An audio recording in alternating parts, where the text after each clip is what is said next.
नमस्कार दोस्तों। अगर आप सोचते हैं कि पिछले दिनों हाथरस में भगदड़ के चलते हुई 121 मौतों के जिम्मेदार भोले बाबा उर्फ साकार हरि, उनके सेवादारों, आयोजकों, जिम्मेदार मंत्रियों तथा यहाँ तक कि लापरवाह अधिकारियों को ऐसी कठोर से कठोर सजा मिले कि भविष्य में ऐसी दुर्घटनाओं को रोका जा सके, तो आप यकीनन गलत सोचते हैं। आप यह तय मानिए कि ऐसा कुछ भी नहीं होगा, भले ही इन्हें फांसी भी दे दी जाए, क्योंकि इसका असली कारण वो है ही नहीं जो हम आप देखते हैं, सोचते हैं। असली कारण धर्म का वह विकृत रूप है, वह इकोसिस्टम है जो हमें नहीं दिखाया जाता, नहीं बताया जाता। आज के वीडियो में हम इन्हीं सब बातों को समझने जानने का प्रयास करेंगे। प्राचीन काल से धर्म का जाल हमारे देश में इतना मजबूत है कि इसे तोड़ना मुश्किल होता है। यह हमारे रग रेशे में इस तरह समा गया है कि कोई इसके विपरीत कुछ भी कहे कि बस झगड़ा शुरू। धर्म के इकोसिस्टम को चलाने में सबसे बड़ा योगदान सदा से ही धर्म ग्रंथों का रहा है। इन धर्म ग्रंथों में ईश्वर की सत्ता को इस प्रकार चित्रित किया जाता है कि जब जब संसार में धर्म की हानि होगी, तब तब धर्म की पुनर्स्थापना हेतु ईश्वर का अवतार होगा। अवतारों का कंसेप्ट एक आम आदमी के दिमाग में यूं फिट कर दिया गया है कि अपने सभी कष्टों से, परेशानियों से निजात पाने का एकमात्र उपाय सिर्फ ईश्वर की शरण में जाना ही नजर आने लगता है। वह कर्मवादी की जगह भाग्यवादी बना दिया जाता है, बना दिया गया है। कर्म कांडों में वह इस तरह उलझा दिया गया है कि अपने जीवन की संपूर्ण जमा पूंजी इस ब्राह्मणवादी भाग्यवादी व्यवस्था के पीछे लुटा बैठता है और इस तरह परलोक की आशा में अपना यह लोक भी बिगाड़ लेता है। प्राचीन काल से इन ब्राह्मणी धर्म ग्रंथों में ईश्वरीय चमत्कारों की ऐसी ऐसी गाथाएं वर्णित है कि सुनकर तर्कशील मनुष्यों का दिमाग घूम जाए। कुछ उदाहरण देखिए। रामायण के अनुसार राम के पैरों से छूकर पत्थर भी स्त्री बन सकती है। हनुमान जी एक हाथ से पर्वत उठा सकते हैं, हवा में उड़ सकते हैं तथा सूर्य को भी फल समझकर खा सकते हैं।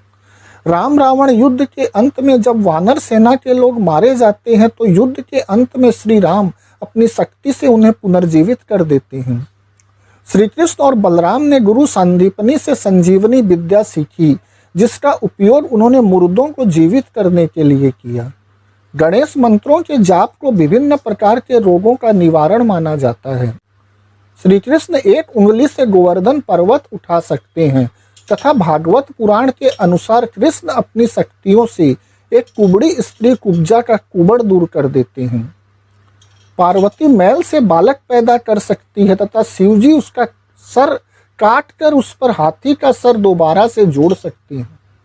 ये सब तो सिर्फ सैंपल है दोस्तों। इसके अलावा भी हजारों ऐसे चमत्कारों की गाथाएं इन तथाकथित धर्म ग्रंथों में भरी पड़ी।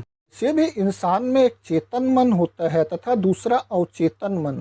एक आम आदमी जब बचपन से ऐसी चमत्कारों की, अवतारों की गपोड़ गाथाएं सुनता है तो उन पर सहज ही विश्वास करने लगता है।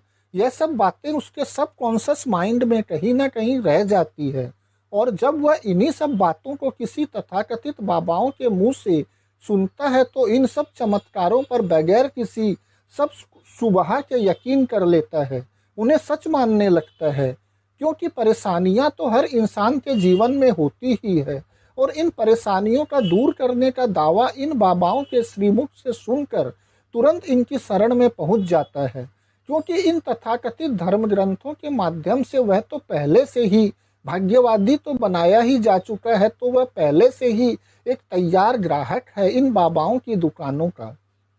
जब तक ऐसे ग्राहक तैयार होते रहेंगे, बाबाओं की नित नई दुकानें खुलती रहेंगी।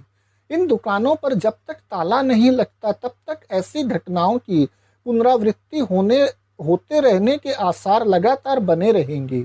इन दुकानों को बंद करने का एकमात्र तरीका है कि इनमें सप्लाई होने वाले कच्चे माल पर रोक लगे, उस विचारधारा पर रोक लगे जो कि इन तथाकथित ब्राह्मणी धर्म ग्रंथों के माध्यम से समाज में फैलती है और आम आदमी को भाग्यवादी बनाती है, इन बाबाओं का ग्राहक बना देती है।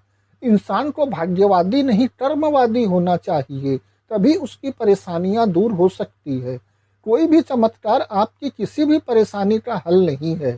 एक आम इंसान जब इन बाबाओं की धर्म ग्रंथों की असलियत समझेगा तभी वह कर्मवादी होगा। फिर तो अपने आप ही इन बाबाओं की दुकानों पर ताला लग जाएगा। न होगा बांस, न बजेगी बांसुरी। धन्यवाद।